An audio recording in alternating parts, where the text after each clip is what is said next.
Hello, everyone, and thank you for joining us today for our webinar entitled Roadmap to Drive Efficiencies, Optimize Your City Processes with Citizen-Centric Digital Solutions.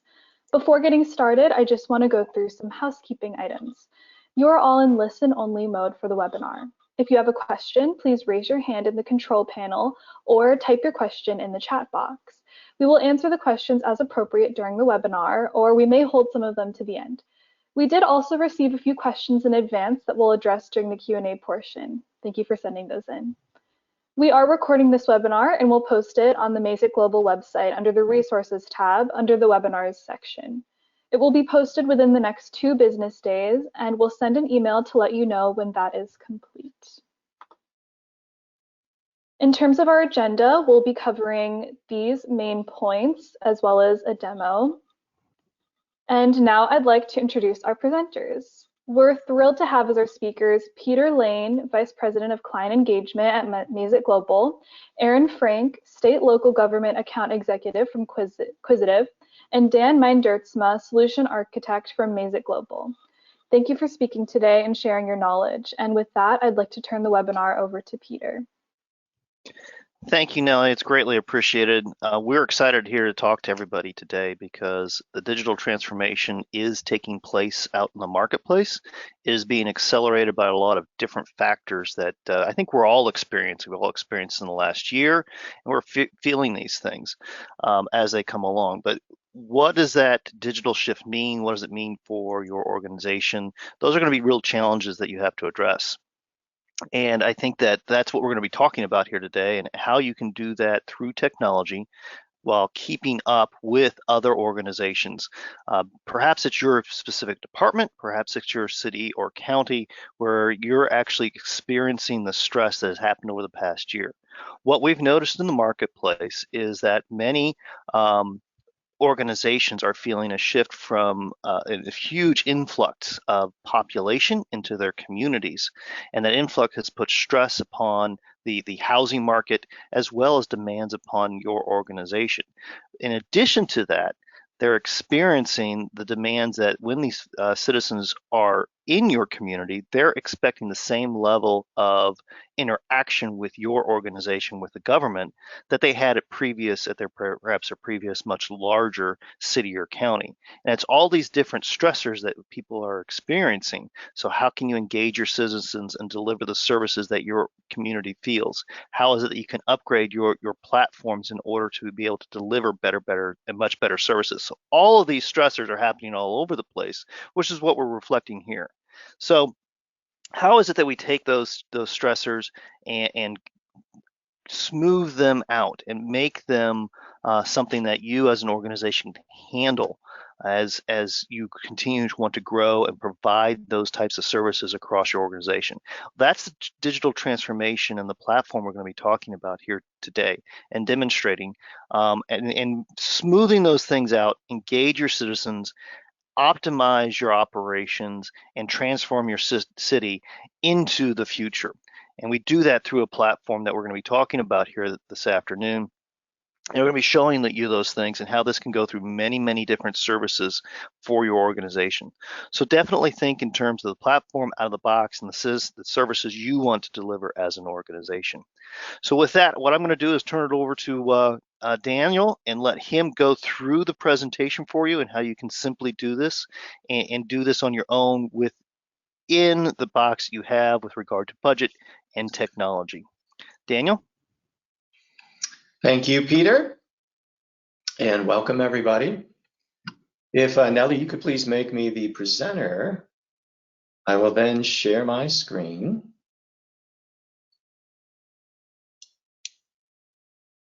Here we go. So as Peter said, we're going to talk about 2 primary actors in our demonstration today. One is the citizen coming into your city with high expectations of what they used to experience, perhaps in a larger city where they lived at, expecting things like mobility and web-enabled interactions with the city. And the second actor we're going to talk about is the city employee, whose job it is to process these requests. which are ever increasing due to the influx in population that Peter had mentioned. So currently on my screen, I am showing you the first half of the demo, and that is the Mazik City Citizen Portal. You can see the Citizen Portal is laid out in a simple, intuitive, easy to use way. That means that you don't have to worry about training your citizens on how to use it. It also means that this is web enabled, so easily used via web interface as well, which I will show you shortly in the demo. You can see I happen to be logged in right now as Charlie Garinger, and I have the ability to view various applications with the city. The first link will show me the applications that I have already submitted. These next 3 links allow me to apply for things like licenses and permits, apply for zoning related activities, and submit a service request, question, or comment. You'll see why those 3 categorizations make sense as we walk through 2 of these 3 areas. What I've also done for the sake of our demo is cached the pages that we will go through. So you may see me jumping on to other tabs here in my browser, just for the sake of time. So what I'm going to do is first bite off the biggest chunk that you may be facing in your city, and that is the idea of a building permit. Building permits are unique because they result in lots of activity at the city, lots of questions that the applicant has to answer, many different documents that have to be submitted and scanned by your already overworked staff. So I'm going to click Apply for Licenses, Permits, and Others. And when I do that, we'll open this page that shows the choices I have under this categorization of licenses, permits, and others. I can sort by category if I like, but it's currently sorted alphabetically. You can see that Mazik City comes preloaded with several, actually over 30 different scenarios of applications, from open burn permits to raffle licenses to the building permit that we are going to process next. When your citizen user hovers over building permit, a text box is shown that provides them a little bit more information about what it is they can apply for. This has the advantage of eliminating all the clicks, and again, helping you meet that heightened citizen expectation. I'm going to select building permit, and when we select building permit, we'll be asked for a set of information once we present the background of the permit. So with this screen, our user is able to read through and confirm that they really do need a building permit. Now, this has the impact, by the way, of having you not have to process unnecessary building permits. Like I want a building permit to paint my house purple. Perhaps that's not required in your city, and you don't want to be burdened with that, dealing with that request. So on this landing page, I review and do decide that I do want to apply for the permit.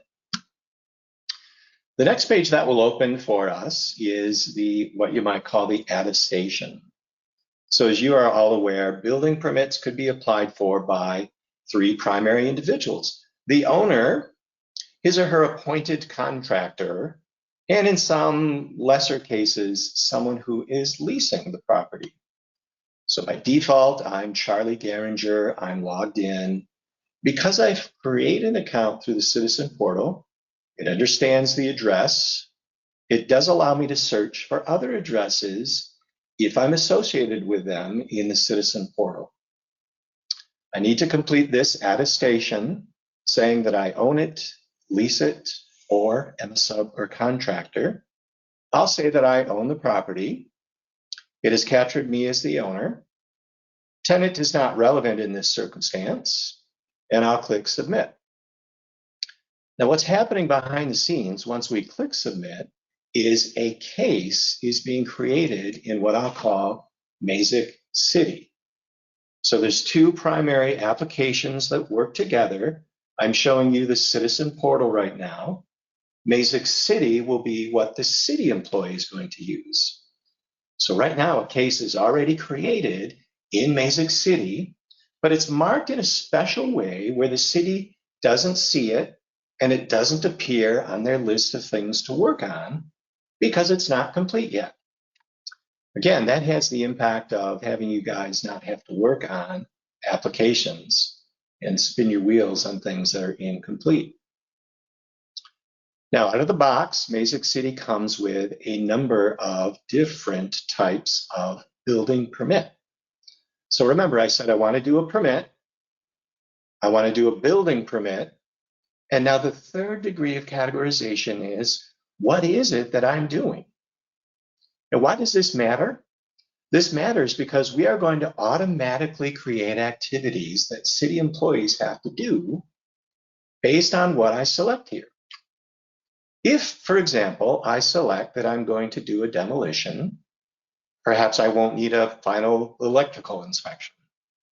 But if I do select I'm doing a basement build out, then a final electrical inspection makes sense.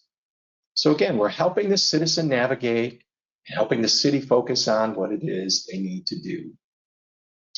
We are going to select here an accessory structure over 120 square feet, an example of which could be a new garage. Once I click that I've selected the accessory structure, I'll save and continue, which will take me to the next screen, which will be questions that are related to what it is I'm submitting for. These questions, I'll show you, are easily administered in the backend, Mazik City, by a simple power user or administrator, not a programmer. So here are the questions that this particular city chooses to ask of the applicant for the accessory structure over 120 square feet. Are you doing electrical, plumbing, or other work? Let's say yes, I'm doing other work and I'm going to do the demolition. Building permit type, I'm going to select as miscellaneous, residential, fence, garage, etc. This is an important field because it is used for things like reporting to City Council and also reporting in response to Freedom of Information Act's requests. Those of you on the call that work in community development, processing building permits, know that you frequently get Freedom of Information Act requests from, say, companies that offer home insurance so that they can market to these folks who they know have just gone through a building project. My construction value is $35,000. My new garage will be 500 square feet. A brief description is required. You can tell what's required, by the way, from the red asterisks. Special directions or comments, and the site address.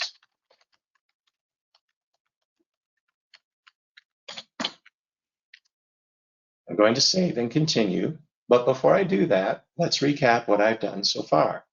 I said I wanted a permit. I wanted a building permit.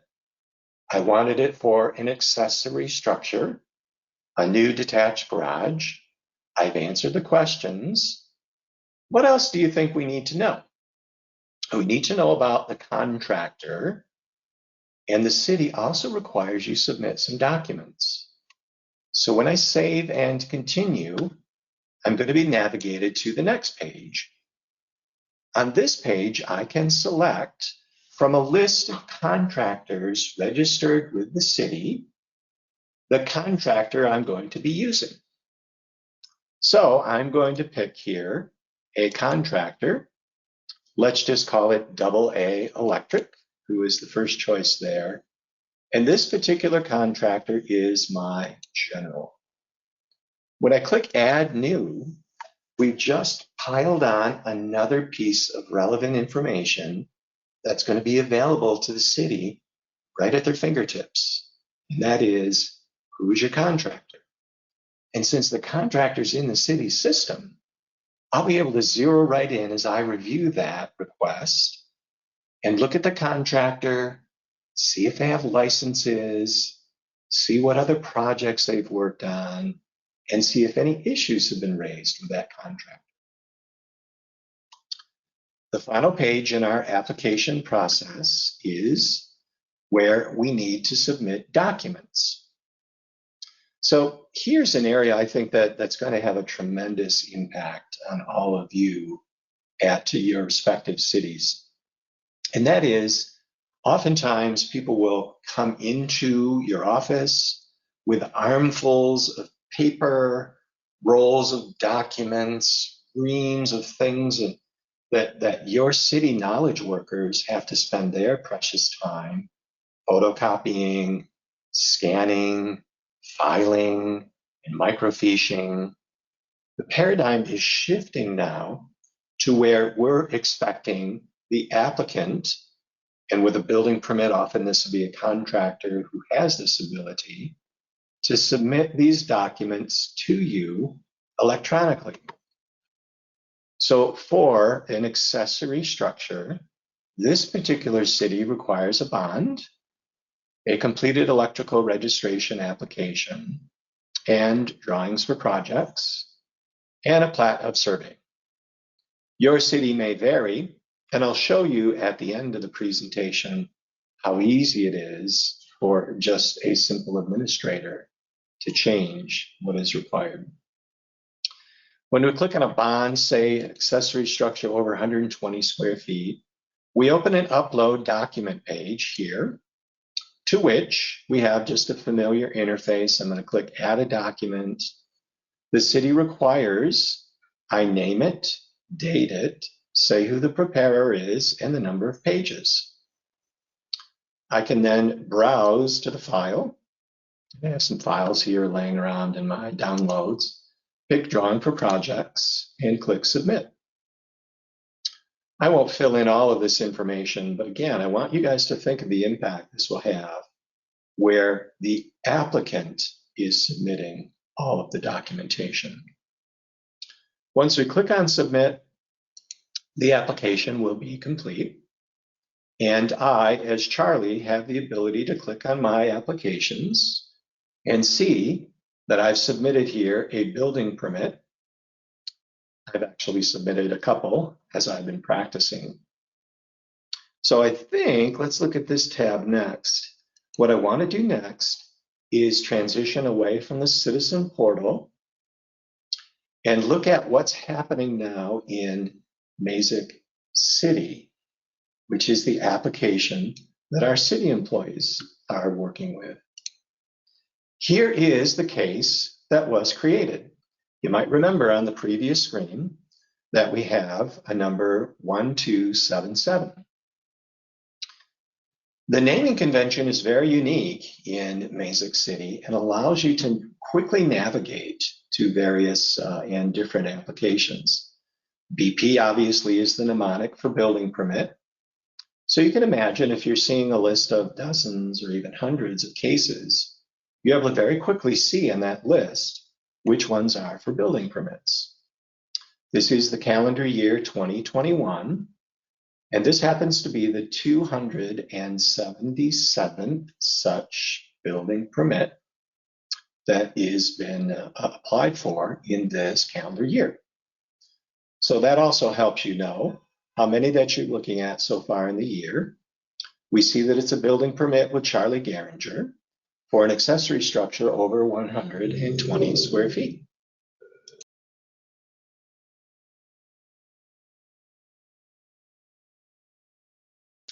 Walking down the side here on the left-hand side, we can see all of the information now right at your knowledge worker's fingertips. It was a permit, and it was a building permit. We can see that it's registered for Charlie and his address. Remember that attestation? Charlie affirmed he was the owner of the property. This is very important because the city may approach things differently if it was a lease person. He or she, for example, might have to prove that they have the permission of the owner of the property. The origin is shown as Citizen Portal, but can also be tracked to other origins, like email and phone calls. Hopefully you won't have to deal with many of those now that you have the Citizen Portal up and running. Another thing I want to stress is, as you're aware, much of the geographic information system access is in the public domain. It's a public record. So what we did in preparation for this demo was we loaded information about properties and parcels in the greater Chicagoland area, because that's where Mazik Global is located. So if I click on this service parcel, it will show me the information about the parcel and even allow a direct link into the geographic information system.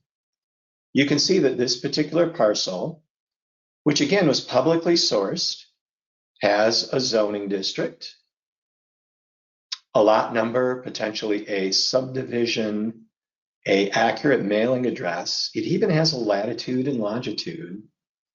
But we are able to very easily link this address to this particular city's public domain geographic information system.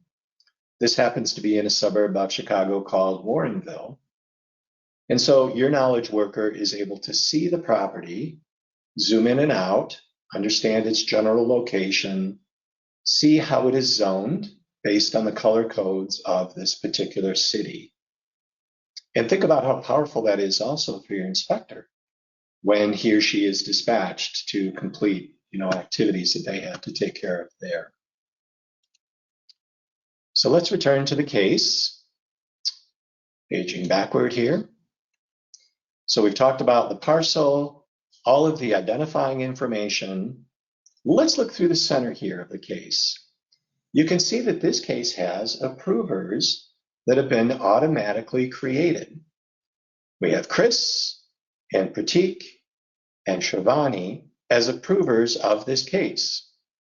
So if you think about your own city, you probably have a financial department that works with licensing. You have something, you perhaps use the term community development. Those are the folks that administer the building permits. Many cities have one or more specialists who work in zoning. The fact that this is a building permit allowed our system to automatically create, again, I didn't create this case, the portal did, the necessary relevant approvers who happen to specialize in these areas. Perhaps Chris is the chief building code official, and Pratik, you could imagine, maybe an inspector of some sort. So simply by the citizens submitting their information, approvers have automatically been created. Here are the questions I answered. Remember, I said I was doing other work, and that work was demolition. I said it was $35,000 for a 500 square foot new garage. That's a pricey garage, I know. Wembley Drive was I think what I typed in there. No, I typed corner of Michigan and Trumbull, but this was from a previously created case. So once again, on this single pane of glass, your city employees can see all the information submitted for the case. That means they're not paging through, tossing paper folders, losing track of things, and managing via Post-it notes. So now my approvers have been automatically created. My questions have been automatically captured, but there's more. If we look at the activities tab of the case here, and I have it open, we can see that it was selected. Let's click here on activities instead. You can see that the accessory structure over 120 square foot was what the applicant requested. And I have a review that has been automatically created. I showed you on the previous tab approvers. What's the difference between an approver and a reviewer? Think of a reviewer as someone who is FYI on this. So our particular city has said, if someone is building an accessory structure, someone from zoning should perform a review. And that's been assigned to Danish, who works in our zoning department. Similarly, inspections have been created. Our inspector here, Srini, has to do the electric underground trench inspection, the footing, the final building, and final electric, because I'm constructing an accessory structure over 120 square feet. Now, do my reviewers and inspectors have to know all the ins and outs of this software? No. All they have to know how to do is go to Mazik City, click on their individual dashboard, and their approvals, and reviews are shown right on the dashboard. Now they have the ability to go back and look at the case, but this impact means you don't have to go through a lot of training with a lot of different city employees. The people that require the training are the ones who will actually administer and shepherd this through to closure. But experts who you pay to know about zoning and inspecting, not software, will see this on their desktop and open it with a single click and know that they have work to do. And that work, again, is unique to an accessory structure over 120 square feet. Let me show you what I mean by that.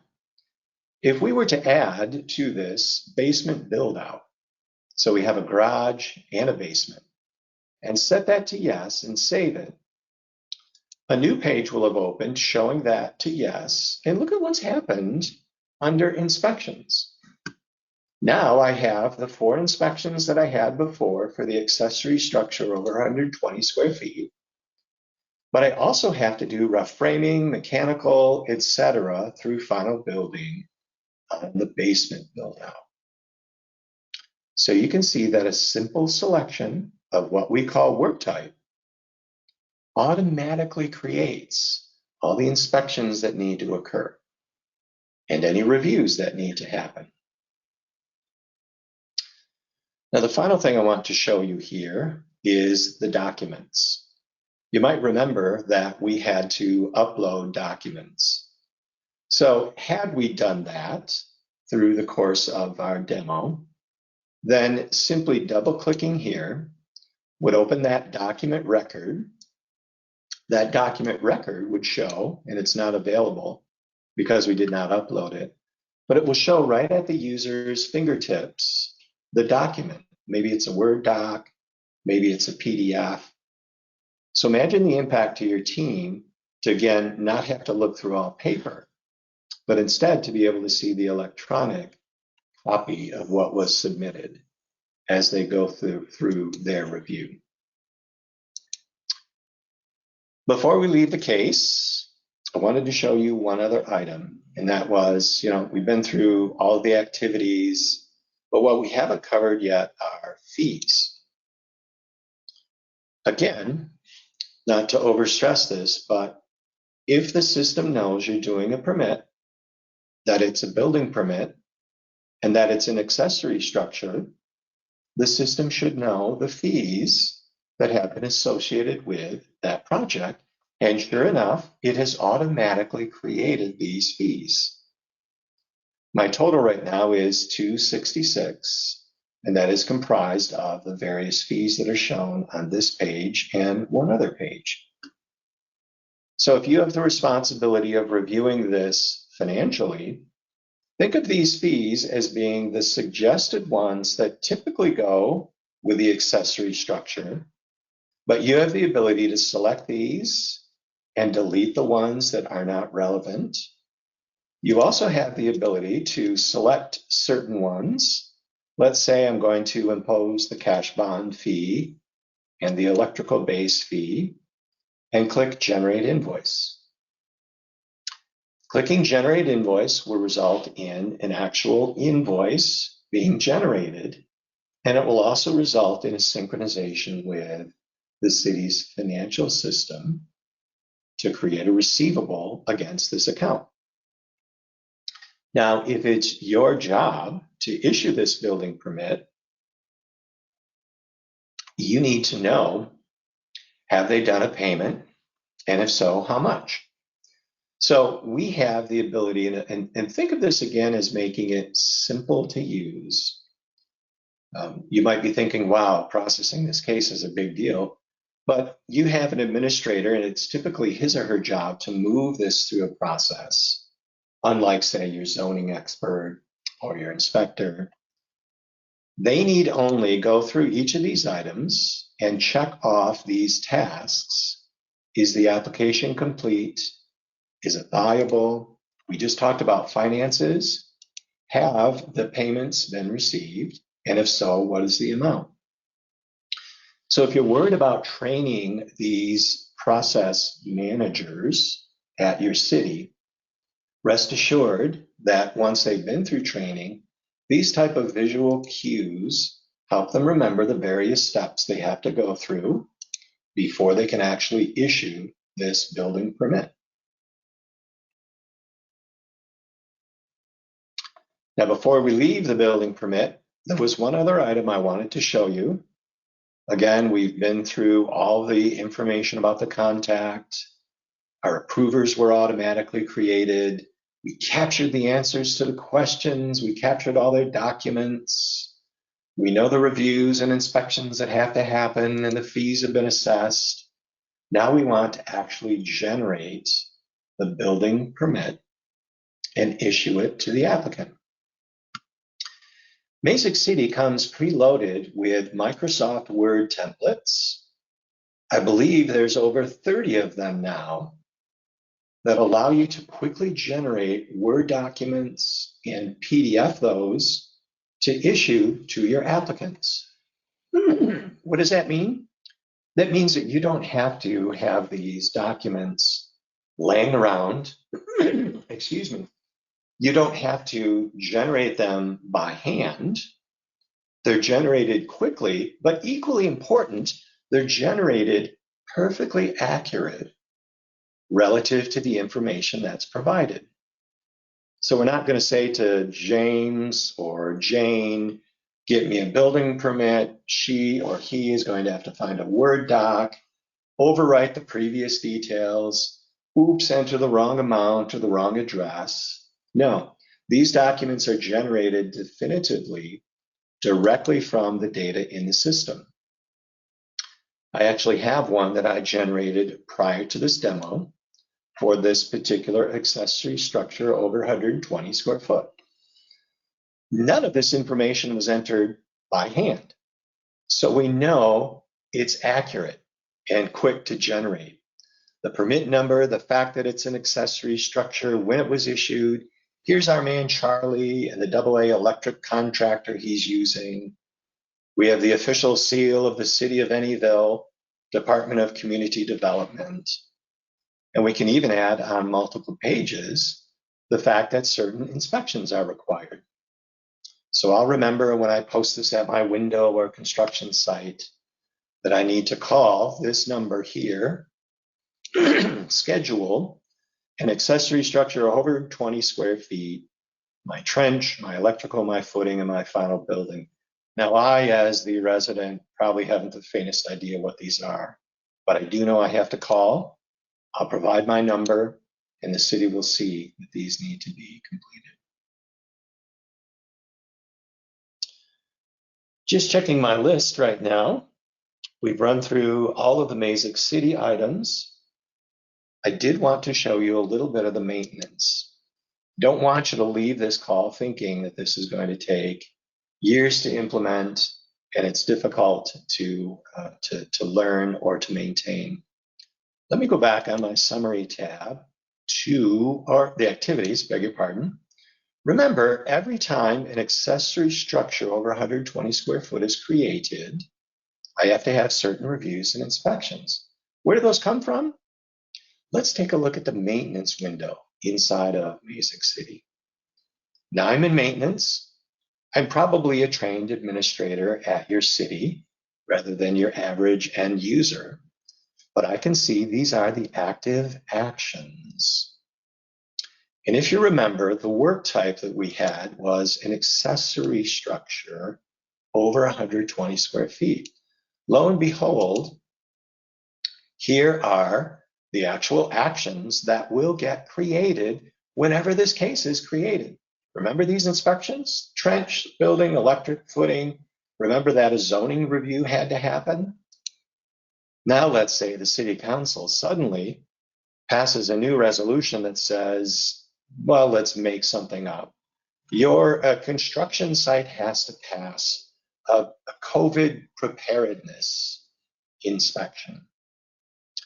All your administrator has to do in response to that big city request is click on New, and they're going to create a new action for a building permit. Type the letter B there, building permit. Remember, this is accessory structure over 120 square feet. What is the activity? Is it an inspection? Is it a review? I'm going to call it a review. I'm going to fill in the rest of this information here. Base activity, pick a responsible person, and then enter a name for this, say COVID preparedness review. Once I fill in this information and click Save and Close, beg your pardon, whenever an accessory structure greater than 120 square foot building permit is pulled, that review will show up as required from this point forward. Similarly, you remember I asked questions of the applicant. Remember those questions like, are you doing electrical? Are you doing plumbing work? All we have to do here is look at the ones associated with building permit. And these are the very questions I was asked. Remember, as a citizen, I was asked, what's the value? Are you doing electrical? Are you doing plumbing? What is the site address? Tell me a description. You can imagine, as my other clients do, the city council is frequently coming up with new rules and regulations, and perhaps sometimes those aren't always done with a view towards the significant impact it might have with the knowledge workers at the city. Well, rest assured that using a system like Mazik City, you have the ability to easily add new questions, new reviews, new inspections, and the moment the next citizen applies, they'll be asked those questions, and those will be reviews will be imposed on them. Now we have a little bit of time left before we break for questions and answers. So if you don't mind, I want to return to the Citizen portal and show you one other situation that we have the ability to deal with. Even though building permits are very complicated and onerous in terms of work that you have to do, they're relatively uncommon when compared to other requests. What I mean by other requests are things like questions and complaints. I once spoke to a chief code official for a city of a population of about 15,000 residents, and he said to me, Dan, I now have with this system 15,000 inspectors. So what I want to show you is a much simpler and more common use case, and that is the citizen who's going to submit a request, not a permit or a license, but simply a complaint about tall grass or weeds. You could ignore this detail on the right for the moment, because what I'm showing you is now a representation of the Citizen portal on a mobile device. So that's another reason why we've implemented this so simple and easy to navigate. So imagine now you're using your phone or your other mobile device like a tablet. We're going to click on this menu and say, I want to submit a service request. Once we do that, I have a new screen that's going to open up here. And it's going to show what is the nature of your request. This particular city had us categorize them thusly, but suffice it to say, it's straightforward to change these categorizations to match your unique city needs. I'm going to submit for a property concern. And as I do that, I'm going to return to the larger screen so that you can have a little better view of what it would look like. So I'm going to commit, or rather submit for a property concern by clicking here. The next screen will open that shows, just like for building permits, some splash text. I'm going to submit my request here. The next screen that will open is simple. Do I know the address? Do I wish to remain anonymous? I can click submit. And then the next page opens, and that is, you said you have a property concern. Is it ADA compliance, excessive noise? Mine is tall grass or weeds. When I click save and continue, I'll be asked to provide some more information. Do you wish to be contacted? If you do, give us your name and your email address, although you can remain anonymous. And we ask that's required that you describe the tall grass or weeds. So sometimes the best feedback you get from your citizenry is when it's anonymous.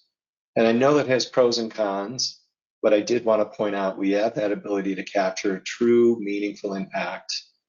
And once that's done, we can go back and look at the cases that have been created. And we'll wrap up our demo with that. We'll look at the list of cases by navigating here to the main area once again. And when I click on cases, sure enough, here is the property concern. Remember, I wanted to stay anonymous. Well, it is now associated with a quote citizen called anonymous. So we can even support that requested anonymity. That's it for what I want to show you again. We walked through the citizen portal, which is basically web, mobile enabled. We walked through Mazik City, the back end that your knowledge workers will use. So I want to pause now, I think transition to a little bit more in terms of information from slides and then questions and answers.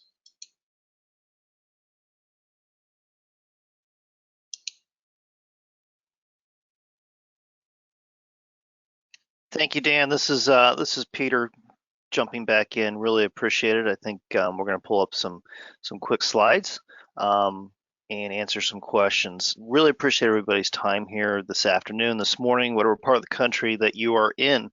I think some of the key here that we're doing is we're taking a lot of different systems where we have point solutions, and we're building it all out on one single platform, the Microsoft platform. And what this allows you to do is to improve efficiencies across the organization, improve communication, enhance interaction with your citizens, all of which can actually be customized and branded for your local community, which is very, very important. But being able to bring that information in rapidly and being able to act upon it is extremely important for your citizens. You know, just a little bit about us and who we are and our background from Mazik Global. We are a acquisitive company now, and want to help you understand kind of how we got to this product that we showed you here today.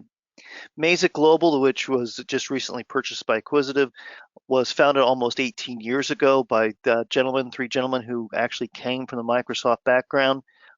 We have engaged in the platform. We still have deep engineering experience with the platform that we just showed you. We have over 7,500 customers. We're part of the Microsoft Inner Circle, as well as been Partner of the Year. You can see that in the Acquisitive local there. So we're very proud of the work that we've done, and the point of it is that we work hard to build quality products and solutions that can be delivered in an easy-to-use fashion for your organization. With that, I want to actually hand it over to Erin, and she can give you a little bit of background on Acquisitive and the broader offerings that we have for your organization. Thanks for that, Peter. Would love to give just a brief overview really quickly.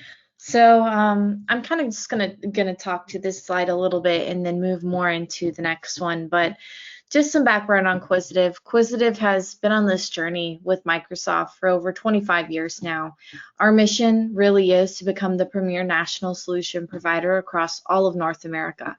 We are already the largest nationally and won USA Country Partner of the Year in 2019. So it's something we don't take very lightly. We always strive to reach that level of expertise and service each and every day. We came to be really after seeing a need in this market where clients had to go to multiple Microsoft partners for different solutions. We decided to become experts in all things Microsoft, servicing Azure, Office 365, and Dynamics 365, so that we can be that one-stop shop partner for all clients. We recognize that the move and innovation into Microsoft's Cloud Azure really is a journey, and that journey is less treacherous with a partner working with you along the way. On the next slide, we will take a look at the 5 main service lines that we offer, starting off with our infrastructure services, such as migrating that first workload to Azure and creating that solid cloud adoption framework. Application development services, including things like Azure DevOps, modernizing applications and re-architecting older applications. Data and analytics services, such as deployment of a cloud-centric modern data warehouse and ingestion of new data sources into that single source of truth.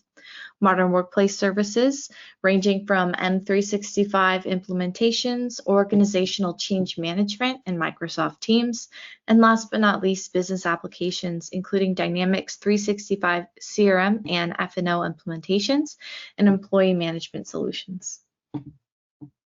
And with that, I think I'll pass things back over to Nellie.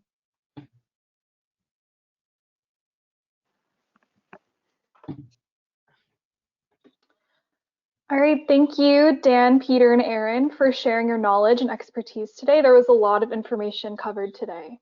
And I'd like to now open the webinar up to questions and answers. So if you have a question, please enter it into the chat box or put your hand up. And we did receive a few questions in advance of the webinar, so I'll get started with those. So our first question is, my city has processes and services on different systems. What is the starting off point to know which services to offer digitally first? And I'll hand that over to Dan. Yes, good question. I can answer that, Nellie. One suggestion, I have a couple of thoughts there. One suggestion could be to start with building permits.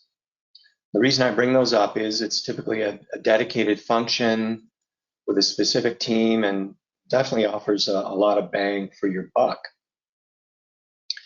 It touches other areas like zoning and inspections, but it's generally pretty well contained. Another option you could think about is to start with licenses. So as a city, you no doubt issue licenses for things like business licenses, kennel licenses, licenses to sell tobacco, liquor, raffles. This is certainly less complex to implement and involves a smaller team. Typically, it's finance.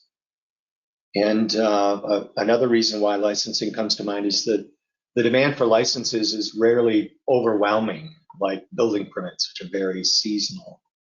So if you were to start, say, after a renewal period, that'd be a good time to start in licensing. We talked about Citizen Portal as well. Definitely don't recommend a big bang Citizen Portal implementation. So this is on the citizen side of the equation. Instead, a best practice that we have is have city employees use the Citizen Portal to enter new applications as a way to help flesh out bugs, any defects, and process flow before opening that up to all of your citizens.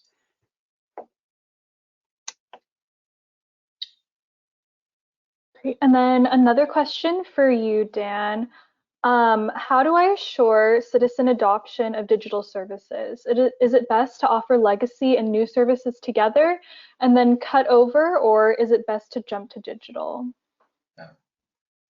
Although the asker asked that question for citizen adoption, I want to address it both for citizens as well as the city employees, because ERP, CRM type systems have a history of adoption issues. So first of all, answering for citizens, I think that simplicity and mobility are key. So I think many cities can offer or ease into that digital adoption, maybe by first offering simple citizen requests, like I showed at the end of the demo, like reporting street conditions, tall grass or weeds. As it relates to building permits through the citizen portal, a best practice we have for citizen adoption is consider opening that up first to your trusted contractors. So just pick a few contractors and say, will you use the citizen portal to submit your requests? The second part of that I did want to answer for city employees as well. Usability is key. And the fact that our application is built on Microsoft, I showed you how it seamlessly integrates with Word and Excel. I didn't show you, but it allows Outlook saved, send and receive emails right from within the platform. Doesn't require a big application install either because it's all web-based. Those are some of the keys for adoption by the city employees. All right. And our next question, my city has an existing citizen portal. How easily would Mazik City fit into that? Or do I need to start from the beginning of the process? Yes, another good one. There's typically a point in most city portals where apply or zoning or licenses or permits, you'll have some information about that, a link maybe that says, here's what to do, call the following number at the city. Those provide a natural takeoff point where we can take this citizen portal I showed you and connect it right to that link at your existing city portal site. So we can link from those sites right into the citizen portal seamlessly and can even duplicate the branding that's shown on the city site. If you take a look at the typical small to mid-sized city site, you'll see this. And the geographic information system integration also is something that is straightforward for viewing, and we can connect to existing city infrastructure. Okay, awesome. That's great to know. Our next question.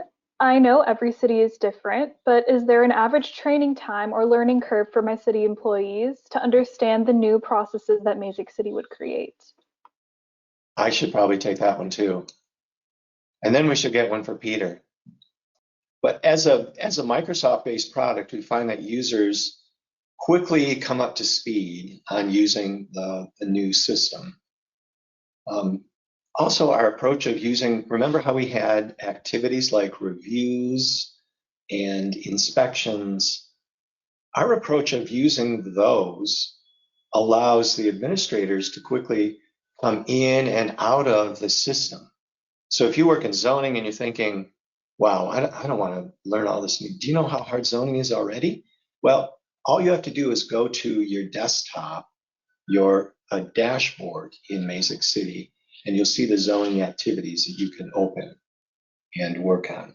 So using those dashboards, they're just a click away from opening what they have to do and from performing their tasks. Okay, thank you. And we do have one more question. I think this one would be good for Peter to answer. It's what are some measures of success so I can show my manager how this solution could be impactful? I get a question. I'm excited. You know, that's really, really important. Here's kind of the thing. How quickly can you process from application to permitting? Are you reducing the timeline of those approval processes? How many applications are you able to get through? Are you able to get more applications through? Because getting those permits issued and out the door for developers in your organizations actually means that you have people coming in, workers coming in and getting to work. So you can see the impact across many, many areas. So, look at it in terms of how fast these things are coming in, the volume of the things that are coming in, and if you're able to do all of those activities with the same amount of employees. that will be the metrics that you can actually deliver to up through city councils, through city and county managers. Those are the things they can look at and can easily be reported on this platform. Okay, awesome. Thank you so much. And those were all of the advanced questions we have. If we don't have any more questions in the chat, I think I'm going to go ahead and conclude. So I just want to thank, did you have something to say? Nope. Okay. Thank you, Nelly, very much. Really appreciate you hosting this and putting this on. Of course. And I want to thank everyone for joining us today. We'll have the recording and deck posted to the Mazik Global website within the next 2 days. Have a great rest of your day. And I'm going to go ahead and end the webinar now.